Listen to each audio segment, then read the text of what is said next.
automatisoidaan se, mikä on mahdollista, silloin sinä voit keskittyä tekemään sitä, missä sinä olet työssäsi parhaimmillasi. Me ei oikeastaan tiedetä, miten terapia toimii.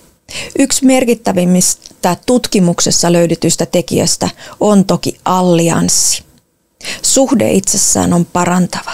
Empatia, toivo, aito kohtaaminen, luottamus ja turva. Samanaikaisesti on vähän hassuakin, että me tiedetään, että ihmisen on helpompi avautua joistain asioista koneelle.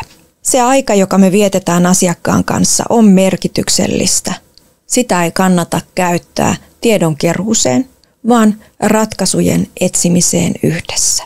Formulator edesauttaa asiakkaan reflektointia. Hän voi ensin yksin täyttää, keskustella koneen kanssa varsin kattavasti sitä, että mistä kaikesta on kysymys. Silloin terapeutti pystyy jo alusta lähtien työskentelemään asiakkaan kanssa niiden asioiden parissa, jotka asiakas on nimennyt ja löytänyt itselleen merkitykselliseksi. Tutkimuksesta tiedetään, että asiakkaat arvioi terapiakäynnit, joissa ollaan merkityksellisten asioiden äärellä, tehokkaimmaksi ja merkityksellisemmiksi.